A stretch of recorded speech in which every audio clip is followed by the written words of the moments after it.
Tudo bem, meus amigos e amigas? Sejam bem-vindos a mais uma aula de Direito Constitucional. Meu nome é Mauro Moreira, sou professor de Direito Constitucional, Direito Tributário e também Procurador Federal. Na nossa aula de hoje, iremos conversar um pouco sobre Direito Constitucional Tributário. E por que essa preocupação em abordarmos um tema não comum? O que seria comum abordar no tema de Direito Constitucional? Direitos e garantias fundamentais, controle e constitucionalidade, princípios do direito constitucional. Entretanto, percebemos com a evolução das provas que os examinadores, justamente para dificultar, trazem alguns temas que não são comuns. Por exemplo, princípios e regras do direito previdenciário, princípios e regras do direito ambiental, meus amigos, princípios e regras do direito financeiro, princípios e regras do direito constitucional tributário. E com essa preocupação, justamente porque nós queremos que você gabarite a sua prova de direito constitucional. Não é permitido errar em direito constitucional, certo? Aí imaginando, você sai da sua casa naquele domingo chuvoso, fazer a sua prova, seja num concurso da área fiscal, seja num concurso da área jurídica, seja a sua prova da OAB, a tão sonhada prova da OAB. E você vai abrir a prova, naturalmente as questões de constitucional, vai abrir e imaginar que vai cair direito de garantia fundamental, vai cair controle de constitucionalidade, e você abre a prova. Primeira questão, legalidade tributária. Não tema, porque você está conosco, você está no complexo. Aqui nós iremos estudar todos os temas. Na legalidade tributária, meus amigos, quais seriam os elementos que você teria que rememorar para resolver a questão? Princípio da legalidade tributária. Onde está a previsão desse princípio na Constituição? Artigo 150, inciso 1º da Constituição Federal. Qual o conceito do princípio da legalidade tributária? O ente político não poderá instituir ou majorar tributo sem previsão ou sem estabelecimento em lei, certo? Isso é um nível fácil, meus amigos. Pergunto, uma questão de teoria da Constituição, princípios do direito constitucional. O princípio da legalidade representa uma cláusula pétrea? Sim, julgado do Supremo Tribunal Federal entende que as limitações ao poder tributar são cláusulas pétreas. Meus amigos, vamos evoluir para um tema intermediário. Existe aí uma hierarquia entre lei ordinária e lei complementar em matéria tributária, em matéria de direito constitucional tributário? Não, meus amigos. O Supremo já fixou essa questão, a doutrina já terminou, já exauriu esse tema. Não existe aí uma hierarquia. Há, na verdade, diferença de matérias a serem tratadas. Lei complementar tem matérias reservadas. Por exemplo, lei complementar, normas gerais em matéria tributária, empréstimo compulsório. E o que sobrava para a lei ordinária, meus amigos? Eu pergunto a vocês, ainda dentro dessa temática, nós poderíamos ter aí uma medida provisória tratando, por exemplo, de normas gerais em matéria tributária? Claro que não, meus amigos. Artigo 62 da Constituição nos diz que matéria reservada para a lei complementar não poderá ser tratada por medida provisória. Estamos quase gabaritando, só que sempre o examinador traz aquele segundo o STF. E eu questiono a vocês, segundo o STF, anterioridade e legalidade tem exceção relacionada à mudança do prazo para pagamento do tributo? Se eu mudar, o município muda o prazo para pagamento do tributo. Ele tem que respeitar a legalidade, ele tem que respeitar a anterioridade, esses princípios constitucionais tributários? Não, meus amigos. STF já fixou a questão. Prazo para pagamento do tributo não é matéria de reserva absoluta de lei. Pode ser prevista em ato infralegal, meus amigos, e não precisa observar o princípio da anterioridade. Conseguimos fechar a primeira questão. Passamos para a segunda, esperando que caia alguma coisa mais fácil. E o examinador nos traz uma questão sobre imunidade tributária. Meus amigos, para resolver uma questão de imunidade tributária, quais seriam os conhecimentos que nós teríamos que ter? O que é imunidade tributária? Fixe o conceito da limitação negativa da competência tributária. A Constituição impõe que não se institua tributo naquelas situações. Qual a diferença da imunidade para a isenção?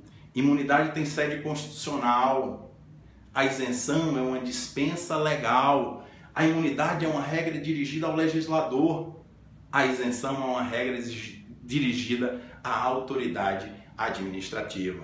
Vamos dificultar um pouco mais, o examinador nos exige um conhecimento sobre as espécies de imunidade. Aí você lembra que existe a imunidade recíproca, existe a extensão para as autarquias e fundações. Meus amigos, autarquia e fundação é igual a empresa pública? na organização administrativa? Não, empresa pública é diferente. Qual o entendimento hoje do Supremo sobre a extensão da imunidade para uma empresa pública? É no sentido de que, se a empresa pública realiza um serviço público obrigatório e próprio do Estado, ela gozaria da imunidade. Caso a empresa pública realize uma atividade destinada à concorrência, a um serviço destinado à economia, nós não teríamos aí aplicação de uma imunidade. Qual foi o julgado, meus amigos? Qual foi a casuística? Qual o julgado pelo Supremo Tribunal Federal? Empresa Brasileira de Correios e Telégrafos goza de imunidade nos casos de serviço público próprio e a Infraero. Fixem isso, meus amigos, para não nos perdermos. Artigo 150, inciso 4º, a linha C, traz a imunidade dos partidos políticos, por exemplo. Imaginemos que o partido político tem uma casa e essa casa está alugada. Essa casa está alugada a um terceiro. Seria possível instituir, cobrar o tributo, o IPTU nesse caso? Ou nós teríamos uma regra de imunidade? Fixem a questão, meus amigos. Súmula vinculante 52 do Supremo Tribunal Federal. Mesmo que o imóvel esteja alugado, gozará de imunidade. Certo, meus amigos? Qual instrumento poderemos utilizar caso essa súmula vinculante seja desrespeitada? Reclamação constitucional para preservar a autoridade deste julgado. Súmula vinculante, meus amigos, 52. Fixemos essa súmula. Passamos para a terceira questão da nossa prova. E a terceira questão não nos traz nada relacionado especificamente a um tema comum. Traz o estudo da taxa no direito constitucional tributário. Meus amigos, a taxa ela pode ser cobrada em razão do exercício do poder de polícia ou da prestação de serviço público específico e divisível. Certo? Então, quais são os requisitos? Especificidade e divisibilidade. Serviço de iluminação pública é um serviço geral ou é um serviço específico e divisível? Eu tenho como mensurar, quantificar, individualizar? Não tenho, meus amigos. Serviço de iluminação pública não pode ser remunerado por taxa. Súmula vinculante 40 do Supremo Tribunal Federal, meus amigos. Vamos estudar súmulas vinculantes para não errarmos. Certo? Ainda dentro do tema das espécies tributárias, passando para os impostos. Nós teríamos aí, dentro dos impostos, os impostos federais, aos impostos estaduais e aos impostos municipais. Você é concurseiro da área fiscal e você vai fazer a sua prova de auditor da Receita Federal. E cai uma questão sobre imposto de importação. Meus amigos, imposto de importação é um imposto federal, aspecto pessoal, sujeito ativo, União, certo? E no aspecto material, que é o que nos interessa agora, qual seria o fato gerador do imposto de importação? É a importação de mercadoria estrangeira, meus amigos. É a entrada de mercadoria estrangeira no território nacional. Na sua prova da Receita Federal, ele questiona: Juan, argentino, entra com seu carro no território brasileiro e depois volta para a Argentina. É possível a cobrança do imposto de importação nessa operação? Não, meus amigos. O automóvel de Juan não entrou na base econômica tributária brasileira, então não existe aí, não se configurou o fato gerador do imposto de importação. Outra questão importante, concurso da área fiscal e também da área jurídica. Quando é que ocorre o fato gerador do imposto de importação? E aí nós vamos fixar o que o STF tem dito com base na legislação tributária e na Constituição. Ocorre com a entrada da mercadoria estrangeira no território nacional, que por ficção jurídica se dá com o início do desembaraço aduaneiro. Para você que faz concurso da área fiscal, meu amigo, é o registro da declaração de importação ou documento que equivalha no Siscomex, Sistema de Comércio Exterior, na aduana, na Receita Federal. E aí você vai evoluindo na temática. E a próxima questão, a quinta questão da nossa prova, aborda o quê? ICMS, um dos temas mais complexos do direito tributário, um dos temas mais difíceis do direito constitucional tributário. E você logo rememora alguns conceitos relacionados ao ICMS. Previsão constitucional, artigo 155, inciso 2º da Constituição. Meus amigos, é um imposto estadual ou federal ou municipal? É um imposto estadual, meus amigos. Os estados têm a competência tributária para instituir ICMS. Qual é o fato gerador? Qual o aspecto material do ICMS? Circulação de mercadoria. Meus amigos, vamos interpretar A circulação é apenas uma circulação econômica ou nós teríamos que ter uma circulação jurídica, segundo a jurisprudência do Supremo Tribunal Federal e do STJ?